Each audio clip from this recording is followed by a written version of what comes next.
Hello and good morning, student. I am Dr. Shalini from DGIC Nawabganj and आज हम सब मिलकर पढ़ेंगे एक कक्षा 11 के कोर्स में पहली जो पोएम है मर्सी।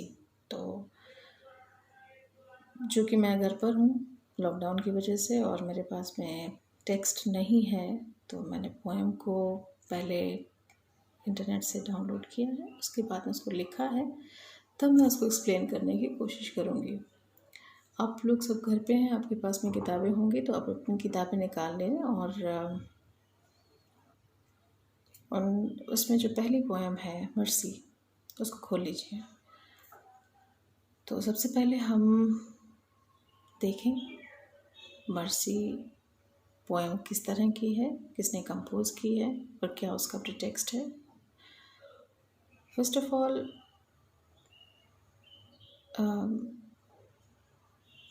इतना जान लें कि कक्षा 12 में एक प्ले चलता है, प्ले यूपी बोर्ड में, जिसका नाम है merchant of Venice and that play is written by William Shakespeare. William Shakespeare अंग्रेज़ी के कुछ महान ड्रामेटिस्ट या प्ले राइट में से हैं और उनका ये जो प्ले है मर्चेंट ऑफ वेनिस, उसी का एक छोटा सा सेगमेंट, एक छोटी सी सोनेट उससे निकाल करके हमारे कोर्स में दी गई है मर्सी। और कक्षा 11 में ये पहली पोएम इसलिए रखी गई क्योंकि ये सबसे खूबसूरत और सबसे अच्छा फॉर्म ऑफ पोइट्री है और जिसको हम सोनेट कहते हैं। तो जानते हैं सोनेट होती क्या है। सोनेट एक छोटी सी 14 लाइन की कविता होती है जिसका सब्जेक्ट या थीम या तो एक लव पोएम होता है, बहुत सॉफ्ट सब्जेक्ट होता है उसका। तो ये जो पोएम है मर्सी, एक्चुअली में इसका सब्जेक्ट, मर्सी का अर्थ आप जानते हैं करुणा या दया होती है। तो दया के गुण क्या होते हैं या दया कितनी इम्पोर्टेंट है हमारे जीवन में, इसके बारे में ये पोएम है। तो सबसे पहले फॉर्म देख लेते हैं। तो sonnet is a 14 line poem divided into 2 parts. ये 14 लाइन की कविता होती है जिसको 2 भागों में विभाजित किया जाता है। पहला भाग होता है ऑक्टेव। ऑक्टेव जैसा कि बोलने से ही स्पष्ट है, ऑक्टेव का मतलब होता है 8। तो 8 लाइन की एक सेगमेंट या एक सेक्शन को अलग कर दिया जाए तो हमारे पास बचता है दूसरा पार्ट, जिसको हम सेस्टेट बोलते हैं, यानी 6 लाइन का पार्ट। चूँकि ये पोएम शेक्सपियर ने कंपोज की है इसलिए ये शेक्सपियरियन सोनेट भी है। और शेक्सपियरियन सोनेट ट्रेडिशनल सोनेट से थोड़ा डिफरेंट होती है, थोड़ा अलग होती है। तो इसमें फॉर्म का अंतर होता है थोड़ा सा। फॉर्म का अंतर ये है कि जो पहला पार्ट ऑक्टेव है वो ऑक्टेव है 2 क्वाट्रेन्स, यानी 2 4-4 लाइन के स्टैंजा फॉर्म। दूसरा जो सेस्टेट है यानी कि 6 लाइन का पार्ट है, उसमें भी एक क्वाट्रेन होता है और एक कपलेट होती है। कपलेट का मतलब 2 लाइन की राइमिंग स्टैंजा। तो इस तरह से आप जोड़ लें, आपको समझ में आ जाएगा। 4 + 4 + 4 12 होते हैं और +2 14। तो ये 14 लाइन की छोटी सी कविता है जिसका सब्जेक्ट है मर्सी, दया या करुणा। तो इसकी राइमिंग स्कीम जैसे कि क्वार्टरेन होते हैं, और क्वार्टरेन का मतलब वही 4 लाइन का चौपाई मान लीजिए। तो इसकी rhyming scheme A B C D पहले 2 क्वार्टर्स की हो गई, ये 4 + 4 हो गए।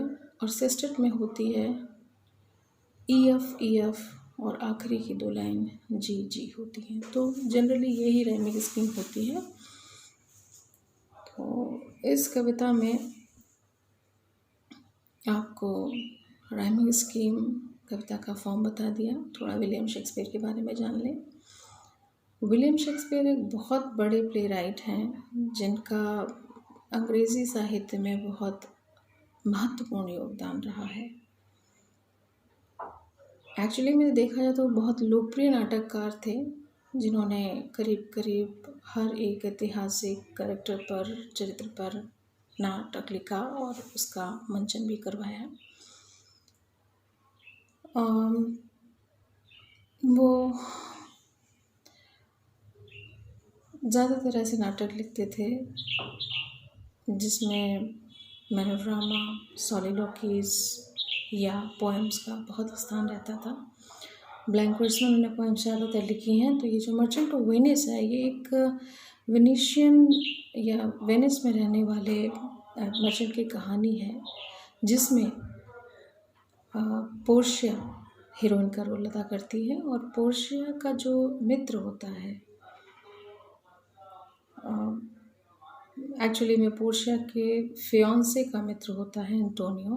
तो उसने कर्ज लिया होता है, एंटोनियो ने कर्ज लिया होता है बेसानियो के लिए, जो कि पोर्शिया का फियांसे है। लेकिन कर्ज न चुका पाने की दशा में उसको जो उसने बॉन्ड भरा होता है उसके तहत अपने शरीर का या अपने देह का एक मांस का टुकड़ा देना होता है, जिससे उसकी मृत्यु होना निश्चित है। और पोर्शिया जानती है कि यदि एंटोनियो की मृत्यु हो जाती है तो उसका मित्र नुकसान में रहेगा, क्योंकि मित्र के लिए एक मित्र का होना बहुत आवश्यक होता है। इसलिए वो ड्यूक के सामने जा कर के दया याचना करती है, इस बात के लिए कहती है कि माना कि आप न्यायपूर्ण बात कर रहे हैं, लेकिन फिर भी अगर आपके न्याय में दया आ जाती है तो आप ईश्वर के समान हो जाते हैं। तो ये जो पोएम है बहुत ही सुंदर पोएम है, क्योंकि और सबसे ज़्यादा पॉपुलर पोएम भी है। चूँकि शेक्सपियर ने बहुत सारी सोनेट्स लिखी हैं, लेकिन ये सोनेट उनकी एक प्ले से निकाली गई है और इस प्ले का एक अलग महत्व है। तो आइए देख लेते हैं इस पोएम में क्या है।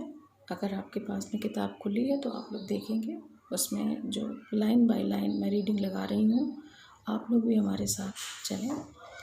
The quality of mercy is not strained, it droppeth as the gentle rain from heaven upon the place beneath. It is twice blessed, it blesseth him that gives and that takes. It is mightiest among the mightiest, it becomes the throned monarch better than his crown. His sceptred sway shows the force of temporal power, the attribute to awe and majesty, wherein doth sit the dread and fear of kings. But mercy is above the sceptred sway, it is enthroned in the hearts of kings, it is an attribute to God himself, and earthly power doth then show like his gods when mercy seizes justice. A beautiful poem जिसकी पहली line कहती है, the quality of mercy is not strained. Strained का अर्थ होता है किसी भी चीज़ को बलात् निकालना या निचोड़ना, जैसे कि हम कपड़े से पानी निचोड़ते हैं या फ्रूट से जूस निचोड़ते हैं, उस तरह से। तो जो क्वालिटी ऑफ मर्सी है, जो दया का गुण है, वो कभी भी बलात् या ज़बरदस्ती नहीं निकाला जा सकता है। It droppeth as the gentle rain from heaven, वो आसमान से ऐसे ड्रॉप होता है, ऐसे उतरता है, ऐसे गिरता है, ऐसे झरता है जैसे कि बारिश का पानी। Upon the place beneath, place beneath का मतलब, beneath का मतलब नीचे और प्लेस का मतलब जगह। तो नीचे कौन सी जगह है आसमान की? धरती। तो धरती पर जैसे वर्षा होती है अपने आप सरस सरल झरने वाली, ऐसे ही मर्सी है, दया है, करुणा है, जो आदमी के हृदय में, मनुष्य के हृदय में अपने आप धीरे धीरे झरती है, उतरती है। इट इज़ ट्वाइस ब्लेस्ड, ये दोहरा आशीर्वाद है। It blesseth him that gives and that takes, ये उसको ब्लेस करती है। ब्लेस का मतलब आशीष से अभिसिंचित करना, ये उसको आशीष देती है, उसको अपने आशीर्वाद से नहला देती है, जो देता है और जो लेता है, यानी ये दोनों को ही कैसे देती है अपना आशीर्वाद, क्योंकि जो देता है उसके अंदर तो आत्मसंतुष्टि की, परम संतोष की अनुभूति होती ही होती है, और जो लेता है वो तो फायदे में रहता ही है, क्योंकि उसको तो आवश्यकता ही है। It is mightiest among the mightiest, या it is mightiest in the mightiest. Might का मतलब होता है ताकतवर, शक्तिशाली। अमंग द माइटेस्ट मतलब सर्वशक्तिशाली व्यक्तियों में भी सबसे ज़्यादा शक्तिशाली मर्सी है। यानी तलवार से भी, बल से भी, शक्ति से भी सबसे ज़्यादा अगर किसी चीज़ में ताकत है तो मर्सी में है। It becomes the throned monarch. Monarch का मतलब होता है राजा। तो जो राजा सत्तारूढ़ है, better than his crown. Crown का मतलब ताज, और ताज यहाँ पर एक तरीके से सिंबलाइज कर रहा है, संकेत है उसके राज्य के स्वामी होने का। तो ये जो मर्सी होती है, it becomes throned monarch better than his crown. यानी कि अगर किसी भी राजा के सर पर मुकुट है और वो मुकुट ये संकेत देता है कि वो किसी भी सत्ता का स्वामी है, किसी भी राज्य का स्वामी है, उससे भी बेहतर अगर हृदय में मर्सी का वास है, दया का वास है, तो वो ज़्यादा अच्छा है। His scepter shows the force of temporal power. Temporal power का मतलब है पृथ्वी की सत्ता, जो नश्वर है, जो क्षणिक है, जो कुछ दिन में समाप्त हो जाने वाली है, कुछ पलों के लिए है। तो फोर्स ऑफ टेम्पोरल पावर यानी कि पृथ्वी की क्षणिक सत्ता का जो बल है वो दिखाता है उसका राजदंड। सेप्टर का मतलब होता है राजदंड, जो अमूमन चूँकि एक इंग्लैंड के राजा की ड्यूक की बात की जा रही है, तो उन लोगों के यहाँ एक कस्टम है, एक कल्चर है कि जो राजा होगा उसके हाथ में राजदंड होगा, एक ऐसा प्रतीक जो दिखाता है कि उसके पास में पूरे राज्य की सत्ता है। तो उसका जो राजदंड है वो सिर्फ इस चीज़ का संकेत है कि वो इस पृथ्वी के किसी नश्वर राज्य की नश्वर शक्ति का स्वामी है। The attribute to awe and majesty, जो उसकी शान और शौकत, ऑ एंड मेजेस्टी का मतलब उसकी तड़क भड़क, उसकी शान शौकत का एट्रीब्यूट है, गुण है, दिखाता है कि जो उसके पास में राजदंड है वो पृथ्वी की शक्ति का मालिक है या स्वामी है, और उसके पास में शान और शौकत भी है। Wherein doth sit dread and fear of king, क्योंकि वो जो सेप्टर का दम है या शक्ति है, जो राजा होने का एक तरीके से अभिमान है, वो लोगों के हृदय में क्या पैदा करता है? Fear and dread of the king, राजा का भय पैदा करता है, राजा के होने की आतंक को दिखाता है कि राजदंड है, दंड लगा हुआ है ना, कि अगर हम इन राजा की बात नहीं मानेंगे तो हमें दंडित किया जा सकता है। इसलिए ये जो राजदंड होता है ये एक तरीके से भय और आतंक का भी प्रतीक होता है, न सिर्फ नश्वर सत्ता का प्रतीक होता है, बट ये जो 2 ऑक्टेव के बाद में आखिरी सेस्टेट आया है, इसमें आप देख लेंगे तो आपको समझ में आ जाएगा। यहाँ से सब्जेक्ट मैटर बिल्कुल चेंज हो गया है और मर्सी के जो ख़ास गुण होते हैं वो बताए गए हैं। But mercy is above the sceptre स्वे, मर्सी जो है, करुणा जो है, दया है, वो इस राजदंड के प्रभाव से भी कहीं अधिक प्रभावशाली है और अधिक दिन तक रुकने वाली है। It is enthroned in the hearts of kings, वो राजा के हृदय में enthroned है, यानी कि उसका स्थान पृथ्वी पर बने किसी सिंहासन पे नहीं है, उसका स्थान प्रभु के द्वारा, ईश्वर के द्वारा बनाया गया जो सबसे सुंदर सिंहासन मनुष्य का हृदय है वो है, और वहीं पर जो राजा का हृदय है उसके अंदर ये सत्तारूढ़ होती है, सिंहासन पर बैठती है। It is an attribute to God himself, क्योंकि ये एक एट्रीब्यूट है, गुण है गॉड का, ईश्वर का, यानी ये एक ईश्वरीय गुण है। मानव के अंदर जो एक सबसे सुंदर, सबसे सरल गुण है वो है करुणा का, जो इंसान को भगवान की तरफ से उपहार है, ये उसका स्वयं का गुण है जो मनुष्यों को दिया गया है।